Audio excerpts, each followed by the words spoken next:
This is day 11 of Unit 4. We started today with a warm-up, so pause the video, try the warm-up, and then play to check your answers. So this first one, we need to solve a cubics by factoring. I can't factor until I have it set equal to 0, so I have to first subtract x, then I can factor.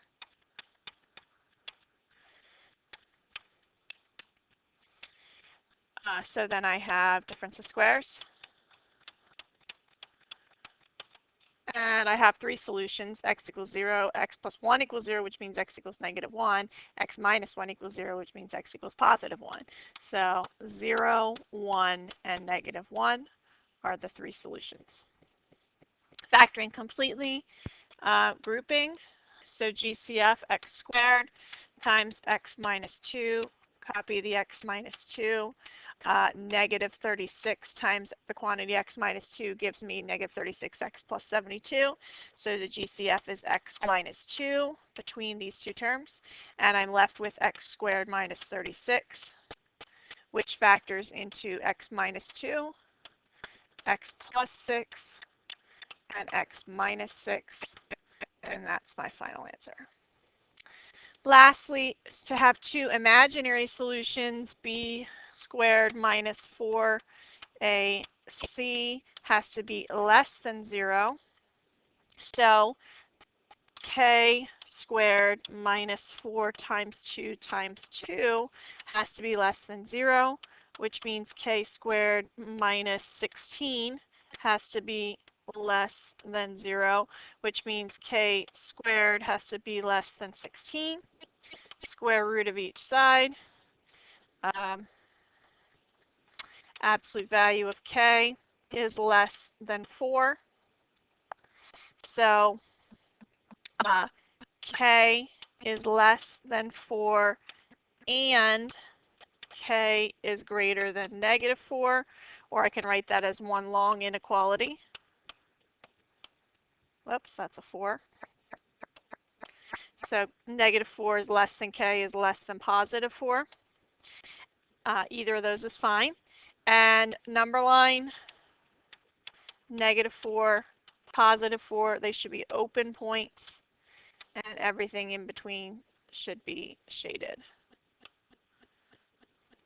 Okay, so that takes care of the warm-up. Next, this is what you should study for tomorrow's quiz. So basically, it's everything that was on the last quiz. And in addition to that, you should be able to simplify imaginary and complex numbers. So study your warm-ups, your quiz number 1, your factoring test, and all the new stuff with the imaginary and complex numbers. Okay, today's lesson, we just have a couple examples that I went over today in class, and obviously this will not be on tomorrow's quiz, but you'll be tested on it eventually at the end of the unit. So we're solving this system of equations, and if you recall in previous units when we solved linear systems of equations, we used either substitution, elimination, matrices, or graphing. We can't use elimination or matrices here because we have an x squared, but we can still graph and we can still use substitution. So we'll first graph this using substitution, and then we'll first solve this using substitution, and then we'll take a look at the graph. So I'm going to put x plus 4 into the top equation for y. So I have x plus 4 is equal to x squared plus 4.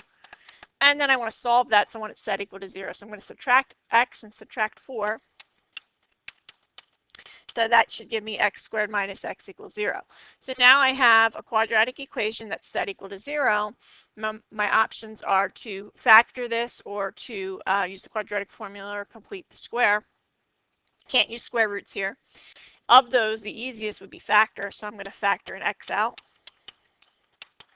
And that means that x equals 0 or x equals +1. So remember, we're solving a system. Systems have solutions that are coordinate points, so I need the y values. So I'm going to substitute 0 and 1 back in here for x, and I can pick either the top equation or the bottom. Well, clearly the bottom's easier. So let's substitute 0 in for x into the bottom equation, and that gives me the coordinate point 0, 4. and into the top or into the bottom equation x equals 1, and that gives me 1, 5.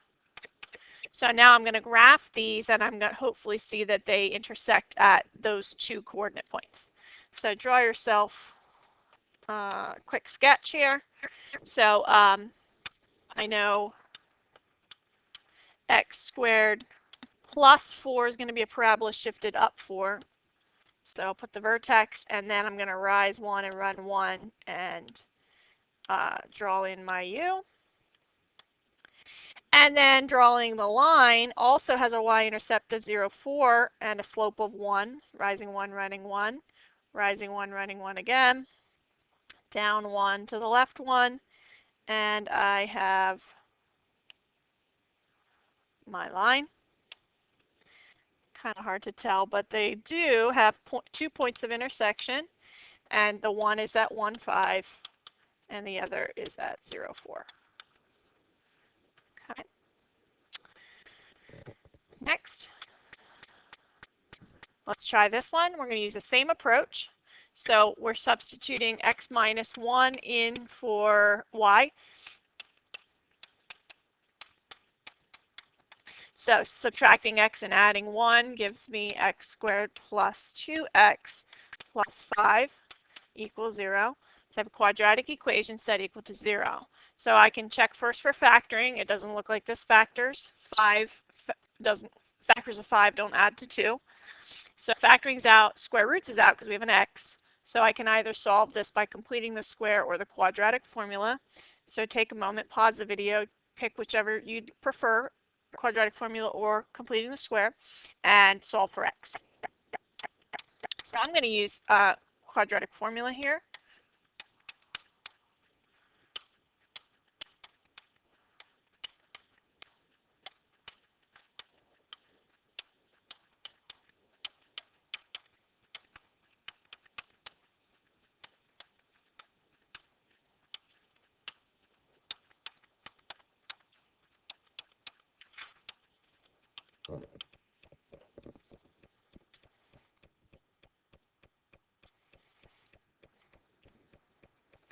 All right, so we have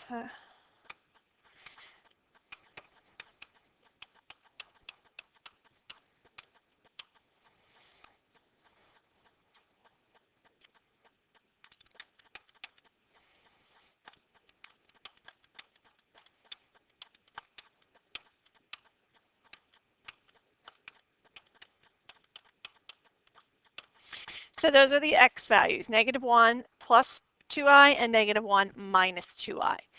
So now, we're not going to graph this one because this is in standard form. We haven't really talked about how to graph that yet. But if we were to graph both the parabola and the line, we would see that they actually on the real coordinate plane do not intersect. Okay, so we'd see a parabola and we'd see a line, and they, whoops, that kind of looks like they intersect. I didn't mean to do that. Something like that. Okay, so they wouldn't intersect ever. Even if I extended that parabola out further, it would never intersect with the line. So that's something like what we would see if we were to graph both of these. And the reason I know that without even graphing them is because I got complex numbers for x. Okay, had we gotten real numbers like we did in the first problem for x, then I would know that they do intersect, and that's the places that they intersect, the x and y values, that's where they intersect. This tells me that on the real coordinate plane, the parabola and the line do not intersect. Okay, but that does not mean that the system of equations doesn't have solutions. It does. It still has x values, that x and y values that satisfy the equations, that solve the system. So we still need to solve the system even though we got to this point where we are ending up with complex solutions. I still need to get the y because there are still x and y values both that solve the system of equations. It just means that if I were to graph both the parabola and the line, they would not intersect on the real coordinate plane. We will also later in the unit talk about the complex coordinate plane, there is a coordinate plane where we would graph complex numbers. So we'll talk about that more later, but realize for now, when you're getting complex numbers, that means the graphs do not intersect on the real coordinate plane. So anyway, I'm going to continue. And once again, I have a choice here. I can substitute into the top equation or the bottom one. Well, clearly the bottom's a lot easier. So I'm going to put -1 plus 2i in for x. So then I'm subtracting 1. And I'm going to simplify that. So -1 minus 1 is -2 plus 2i. So as a coordinate point, I'm going to write -1 plus 2i for the x, and then -2 plus 2i for the y. I'm going to do that again. I'm going to substitute in to the bottom equation, but this time I'm putting -1 minus 2i in.